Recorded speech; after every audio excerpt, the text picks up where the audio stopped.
Assalamualaikum warahmatullahi wabarakatuh. Alhamdulillah, wassalatu wassalamu ala rasulillah wa ala alihi wa ashabihi wa man walah. La hawla wa la quwata illa billah, amma ba'du. Alhamdulillah, selalu kita bersyukur kehadirat Allah subhanahu wa ta'ala. Salawat dan salam kita sampaikan kepada baginda Rasulullah sallallahu alaihi wasallam. Pada kesempatan pagi yang mulia ini, kita akan melanjutkan kajian tafsir. Kita akan membahas tafsir surat An-Nahl dari ayat 45 sampai dengan ayat 64. Allah Subhanahu wa taala mengawali ayat 45 yang dikaitkan dengan ayat 46 serta 47 tentang bagaimana kewenangan dan kekuasaan Allah mengazab manusia. Dan kita selaku manusia, Allah meminta kita jangan merasa aman dari azab, dari musibah Allah subhanahu wa ta'ala. Afa aminal ladzina makarus sayyi'at ay yakhsifallahu bihimul ard aw ya'tiyahumul azabu min haitsu la yash'urun. Maka apakah orang yang membuat makar, membuat tipu daya, membuat kerusakan di muka bumi Allah ini tidak takut bahwa Allah akan membenamkan bumi ini ke atas mereka atau membenamkan bumi ini bersama mereka. Di masa kaum Nabi Lut, Allah benamkan mereka ke dalam bumi dan kemudian Allah binasakan mereka semua. Kita yang sekarang menjadi umat Rasulullah Sallallahu Alaihi Wasallam tentu mengambil pelajaran. Jangan sampai peristiwa yang pernah terjadi itu terulang kepada kita. Maka ayat ini mewanti-wanti. Janganlah seseorang merasa aman dari azab, dari musibah Allah Subhanahu wa Ta'ala karena datangnya musibah. Berdasarkan ayat 45, min haitsu la yash'urun. Tidak dapat diketahui, bahkan terkadang tidak dapat kita sadari. Tiba-tiba azab itu datang, tiba-tiba musibah itu datang. Atau Allah mengazab mereka pada waktu mereka sedang melakukan perjalanan. Sehingga tentu mereka tidak dapat menolak, tidak dapat menahan azab Allah subhanahu wa ta'ala. Bagaimana mungkin? Dalam perjalanan justru kita membutuhkan pertolongan. Saat itu jika Allah berkehendak menurunkan azabnya atau musibahnya, tentu lebih berat karena kita berada dalam perjalanan. Atau yang ketiga, Allah Subhanahu wa taala menyebutkan di ayat 47, atau Allah mengazab mereka secara berangsur-angsur, secara tadarruj, yaitu awalnya adalah ringan, kemudian sedang, dan pada akhirnya adalah amat sangat berat. Demikian ayat 45 sampai dengan 47 mengingatkan kita selaku umat Rasul agar kita terhindar dari musibah, agar kita terhindar dari azab Allah. Caranya adalah jangan merasa aman. Maksudnya kata para ulama, kita berarti terus-menerus berusaha, berikhtiar, beribadah, beramal soleh. Kalau orang ibadahnya bagus, amal solehnya baik, berarti dia betul-betul membekali diri agar tidak terkena azab atau musibah. Tapi kalau tidak melakukan ibadah dan amal soleh, berarti dia merasa aman dari kemungkinan Allah turunkan azabnya atau musibahnya. Ayat ini dikaitkan dengan surat Al-Mulk ayat 16 dan 17 oleh Imam Ibnu Katsir. Sudahkah kalian merasa aman bahwa Allah yang ada di langit membuat kamu ditelan bumi ketika tiba-tiba bumi berguncang? Atau sudahkah manusia merasa aman bahwa Allah berhak untuk mengirimkan badai yang berisi batu kepada kalian dan kalian tidak mengetahui akibat dari perbuatan kalian? Begitulah korelasi atau keterkaitan antara ayat ini, 45 sampai 47 surat An-Nahl dengan surat Al-Mulk ayat 16 dan ayat 17. Ada pula para ulama yang mengkaitkannya dengan surat Al-A'raf ayat 97 sampai dengan ayat 99. Awa amina ahlul qura ayyatiyahum ba'suna bayatan wa hum naimun. Apakah manusia merasa aman? Allah turunkan azabnya, musibahnya pada saat mereka sedang terlelap tidur. Di malam hari ketika manusia lelap dalam tidurnya, berkemungkinan Allah turunkan azab, maka kita berdoa, maka kita memohon ampun kepada Allah Subhanahu wa taala. Atau Allah turunkan azab pada saat kita sedang bermain-main, sedang berada dalam permainan, sehingga kita tidak mawas diri, kita tidak memahami dan mengetahuinya. Demikian Allah ingatkan, janganlah orang-orang beriman merasa aman dari azab Allah. Maksudnya adalah terus kita munajat, terus kita ikhtiar, terus kita jalankan ibadah, jalankan amal soleh. Karena itu adalah penghalang dari azab Allah Subhanahu wa ta'ala.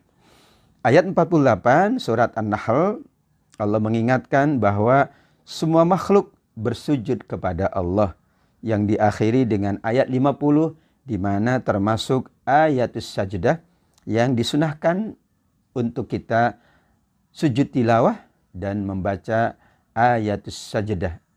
Demikian ayat 48 hingga ayat 50.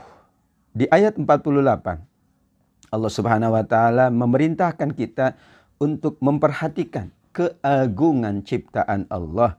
Semua yang Allah ciptakan memiliki keagungan, memiliki keutamaan dan menjadi bukti akan kekuasaan Allah Subhanahu wa taala. Apakah mereka tidak memperhatikan benda yang Allah ciptakan? Ada bayang-bayangnya. Terkadang ke sebelah kanan, terkadang ke sebelah kiri kita melihatnya. Namun sesungguhnya, kata para ulama, mereka itu bayang-bayang dari makhluk, bayang-bayang dari pohon, bayang-bayang dari gunung misalnya. Sesungguhnya mereka sedang bersujud kepada Allah.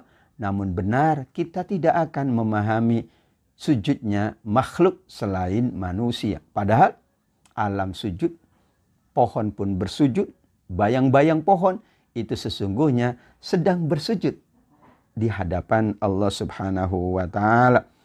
Bahkan kata Allah Subhanahu wa taala dalam bentuk penegasan, sungguh semua yang ada di langit, semua yang ada di bumi, dari manusia, dari hewan, dari alam ini semuanya sujud tanpa terkecuali, wal malaikatu wa hum la yastakbirun. Yang lebih khusus, malaikat-malaikat Allah senantiasa sujud, senantiasa bertasbih, senantiasa mengagungkan Allah Subhanahu wa taala. Itulah kemuliaan malaikat-malaikat Allah. Mereka selalu takut kepada Allah dan mereka menjalankan apa saja yang diperintahkan oleh Allah Subhanahu wa taala. Benar, malaikat berbeda dengan kita, berbeda dengan makhluk Allah yang lain. Mereka selalu bertasbih dan mereka tidak pernah ingkar kepada Allah, selalu menjalankan ketaatan kepada Allah sesuai dengan perintah Allah Subhanahu wa taala. Wa yaf'aluna ma yu'marun. Barulah kita dalam keadaan memang lapang, dalam keadaan memungkinkan, kita melakukan sujud at-tilawah.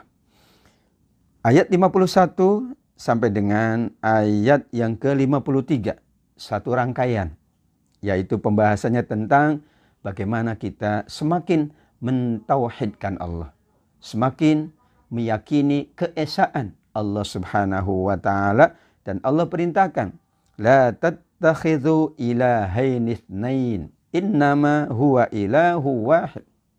Jangan sampai kita terjerumus ke dalam perbuatan syirik, menduakan Allah, mempersekutukan Allah dengan makhluk-makhluknya. Katakanlah, kata Allah, ilahu wahid. Sungguh Allah Maha Esa.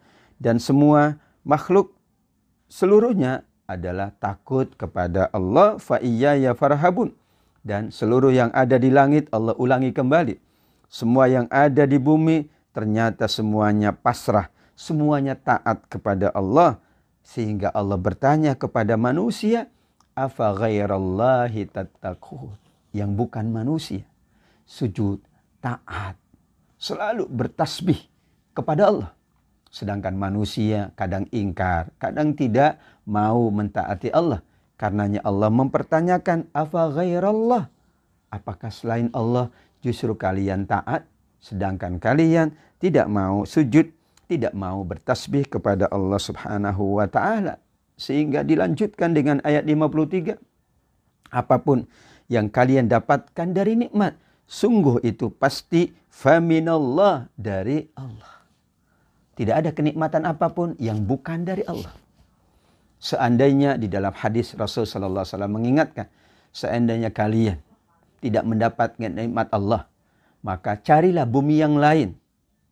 Carilah langit yang lain untuk kalian mendapatkan kehidupan. Bumi saja milik Allah, maka seluruh isinya milik Allah. Langit pun milik Allah, seluruh yang diturunkannya juga milik Allah. Padahal kita sangat bergantung dalam tanda kutip kepada makhluk. Karena kita membutuhkan matahari, membutuhkan bulan, membutuhkan air hujan dari langit, membutuhkan bumi yang subur, yang tumbuh tanaman-tanaman untuk kebutuhan kita. Bagaimana kita dengan Allah? Tentu kita amat sangat membutuhkan. Sedangkan Allah tidak membutuhkan makhluknya. Untuk itulah diingatkan di ayat 53 tadi bahwa semua yang ada, semua yang kita rasakan adalah nikmat pasti dari Allah. Dan Allah ingatkan, jika ditimpa kesengsaraan, maka kita pula meminta pertolongan kepada Allah.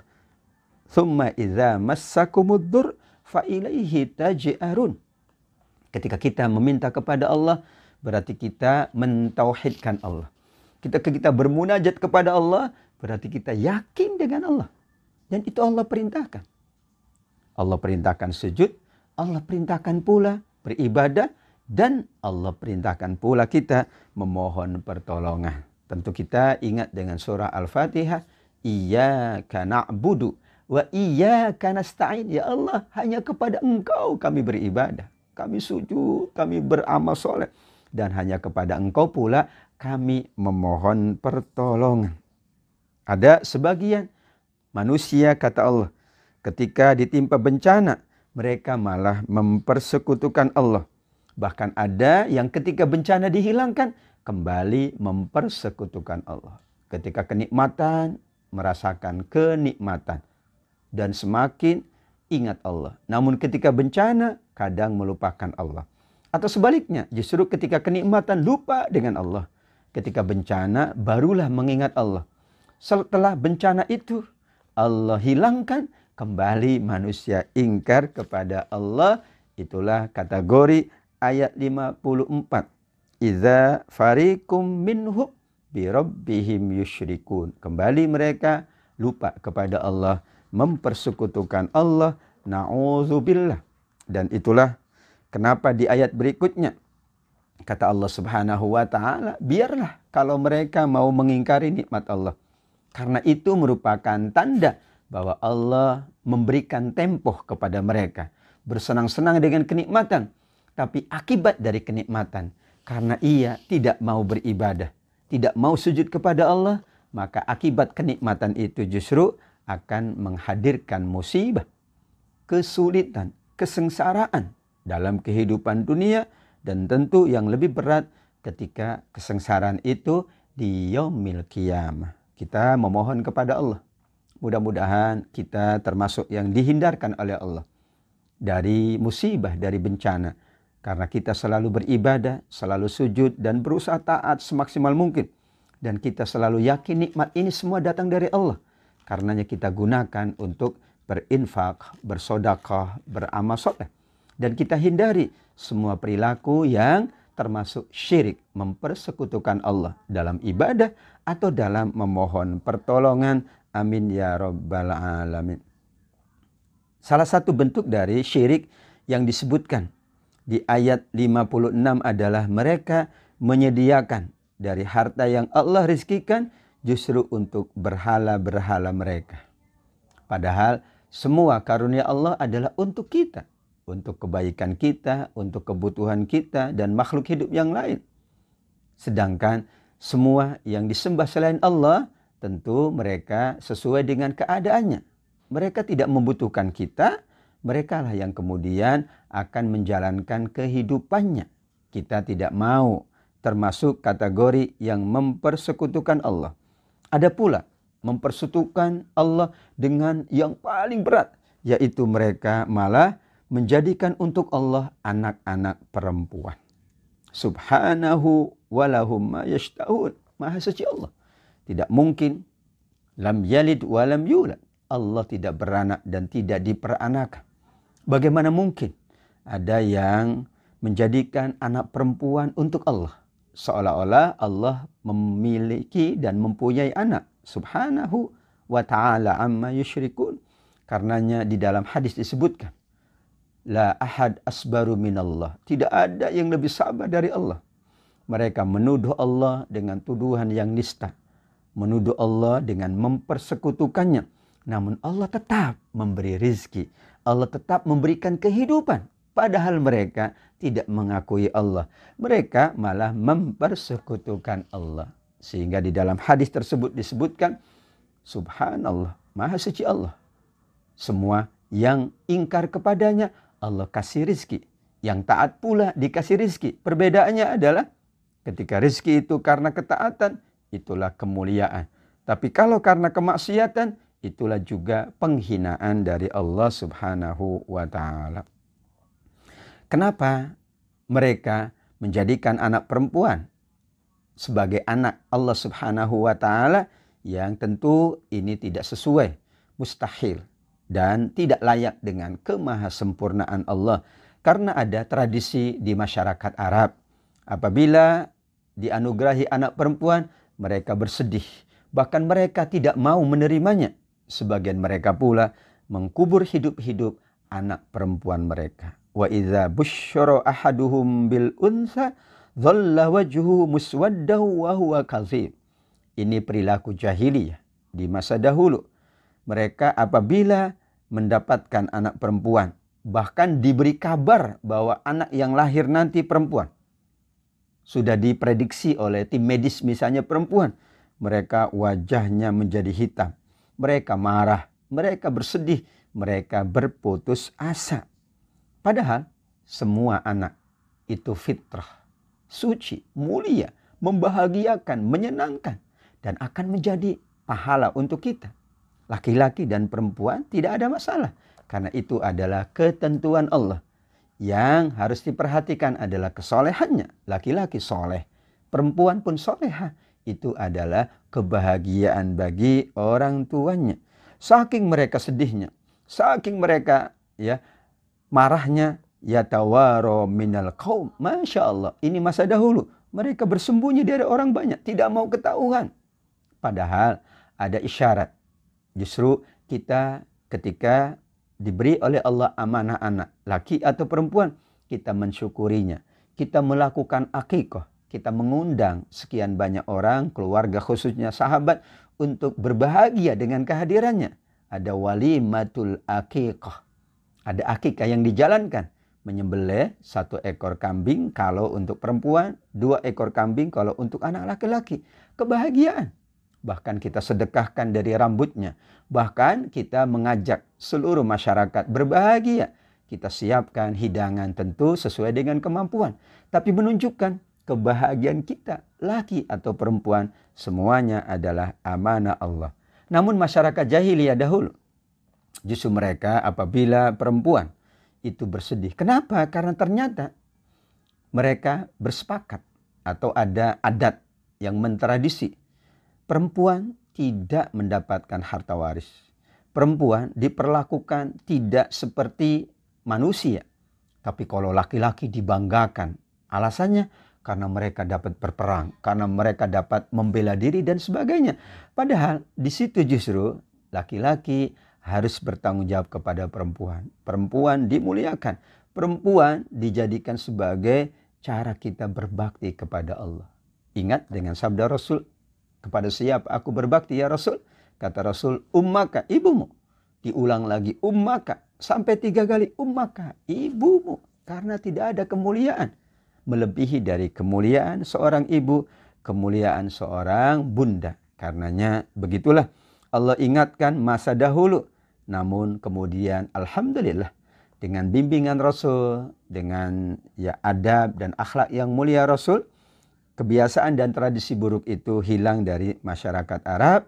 Mereka bahagia dengan kelahiran anak, laki-laki atau perempuan, semuanya adalah untuk kemuliaan kita di dunia, kebaikan di dunia, dan insya Allah kebaikan dan kemuliaan kita di akhirat.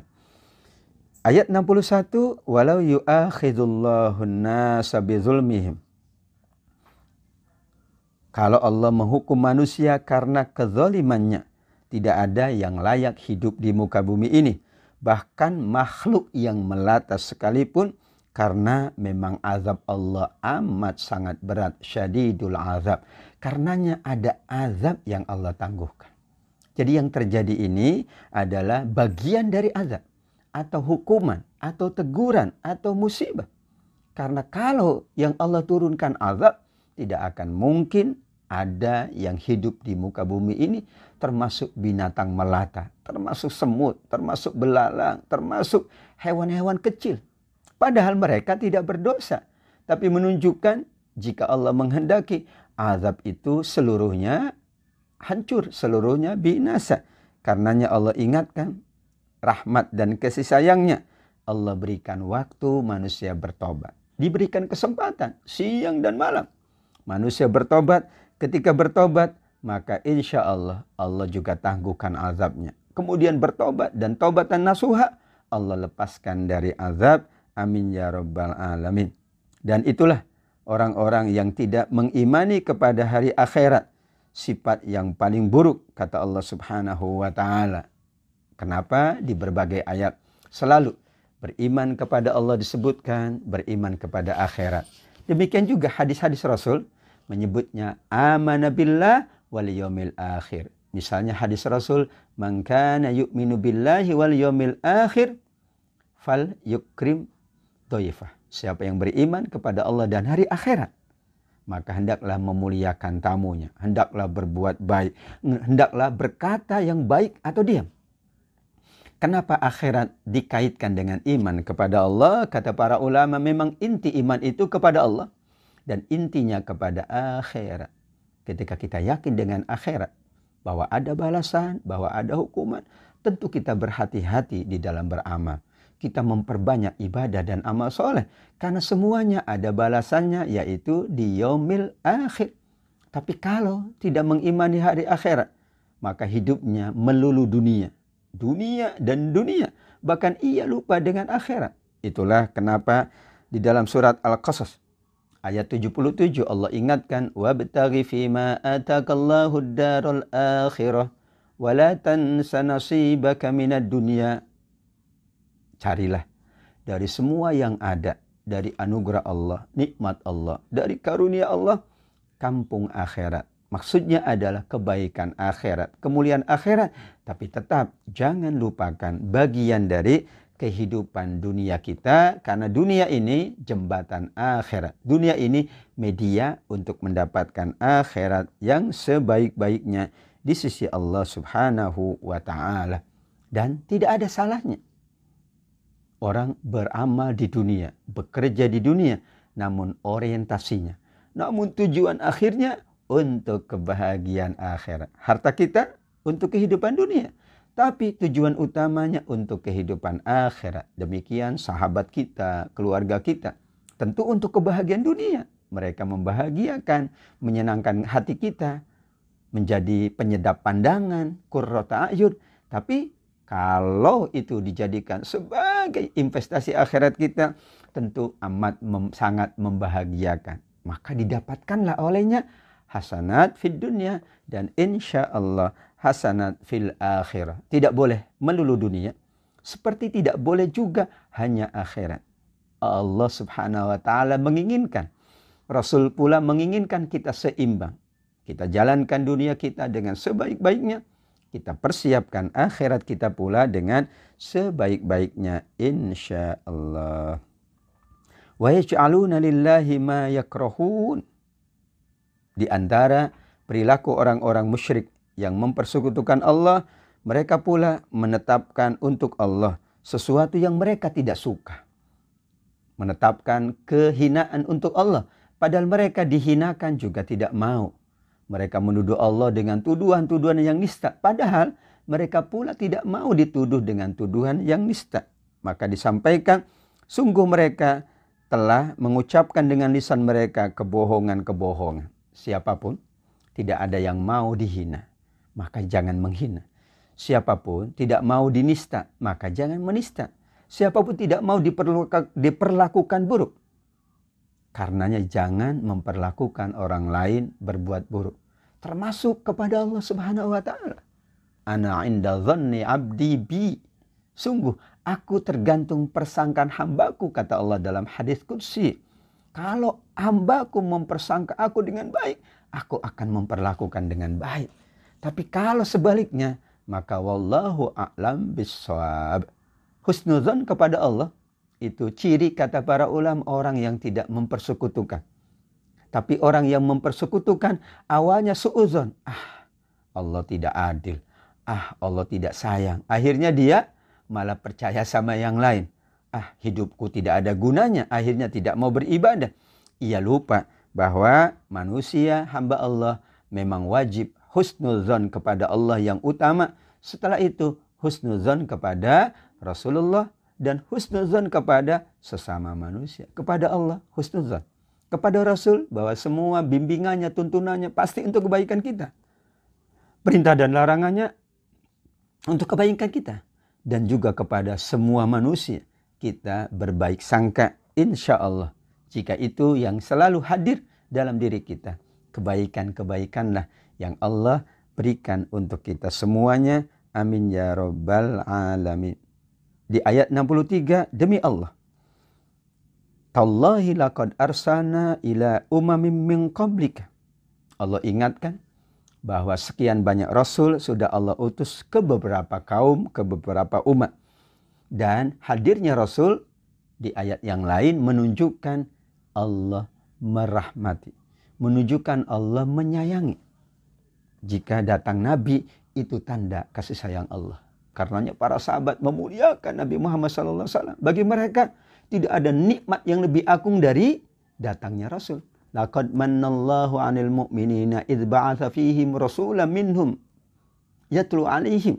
Sungguh sebuah nikmat, kata Allah, bagi mereka ketika datang Rasul. Karena Rasul membacakan ayat-ayat Allah, mensucikan hati mereka, dan mengajarkan kitab al-hikmah, mengajarkan semua yang dibutuhkan dalam kehidupan sehingga kehidupannya baik. Padahal kita sangat membutuhkan orang yang membimbing. Jangankan perjalanan kehidupan yang panjang, 60 tahun, 80 tahun, 100 tahun. Perjalanan umroh 10 hari, perjalanan dinas 3 hari, perjalanan wisata beberapa hari. Kita butuh guide yang membimbing supaya tidak salah, supaya tidak nyasar, supaya dapat sesuai dengan harapan dan cita-cita. Bayangkan dengan kehidupan ini. Maka Allah bersumpah, demi Allah, sungguh kami telah mengutus beberapa Rasul kepada umat sebelum engkau, wahai Muhammad.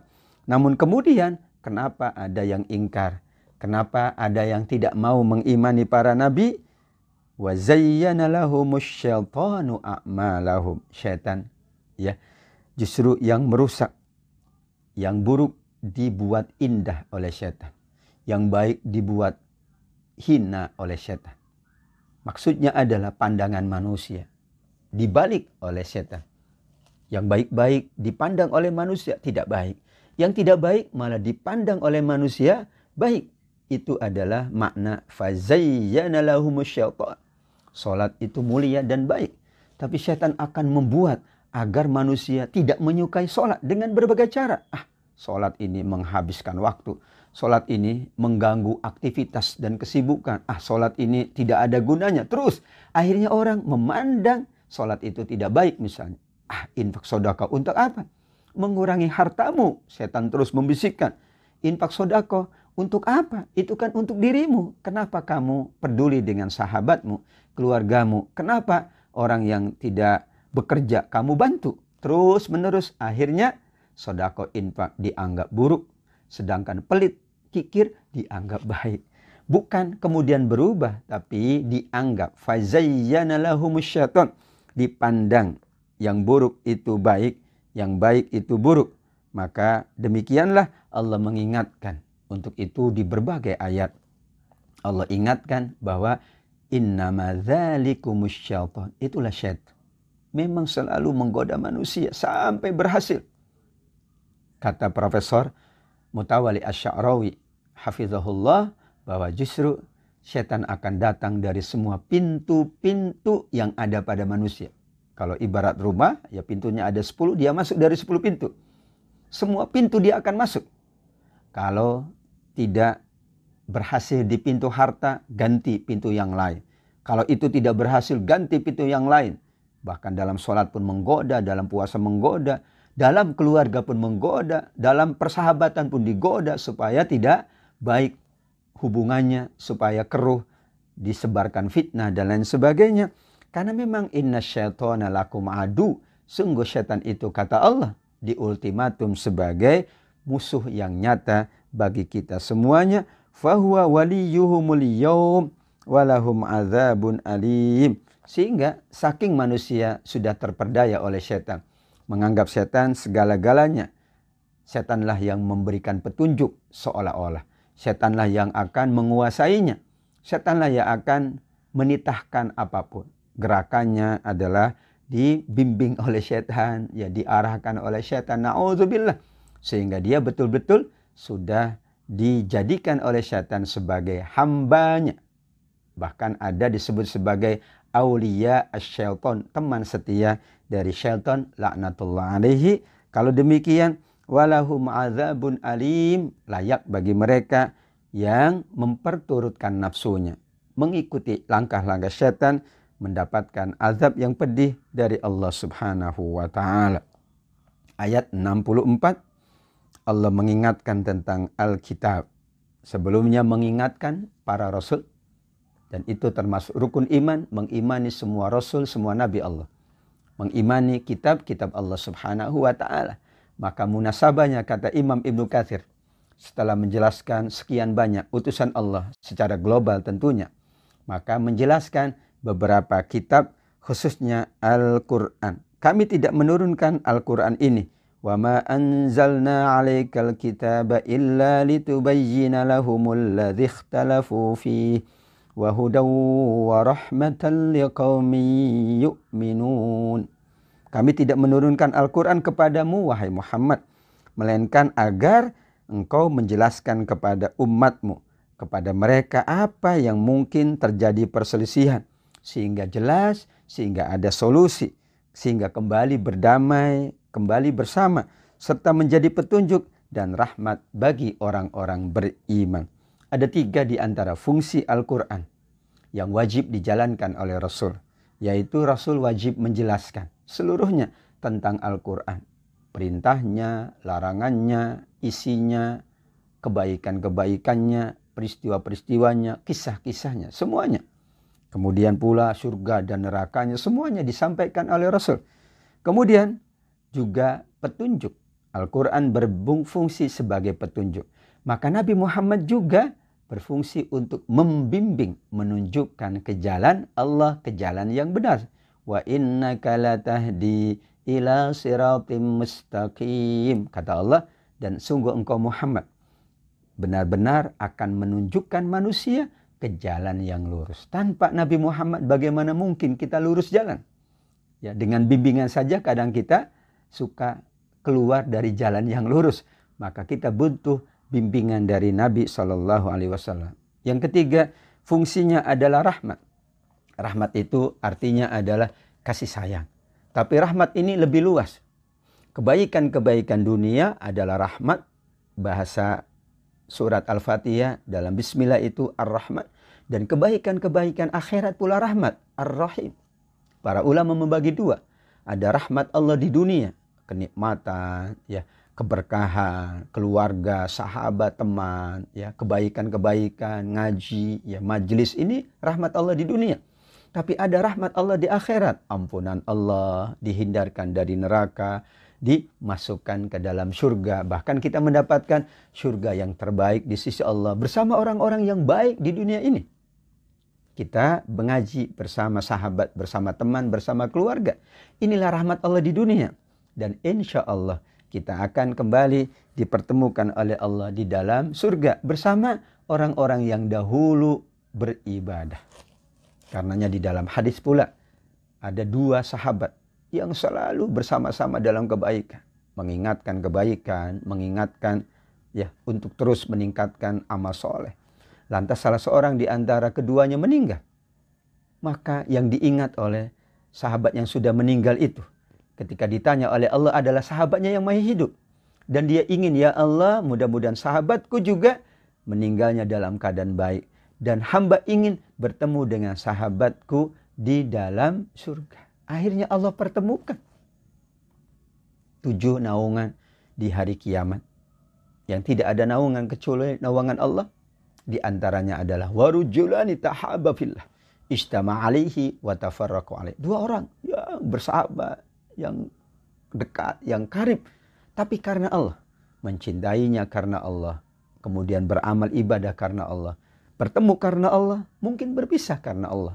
Bisa berpisah tempat tinggal, tempat tugas, tapi berpisah bisa jadi kematian yang memisahkan di antara keduanya. Ketika yang salah seorang di antaranya meninggal, yang diingat adalah sahabatnya. Bagaimana dengan keluarga kita? Bagaimana dengan orang tua kita? Bagaimana dengan suami atau istri kita dan anak-anak kita?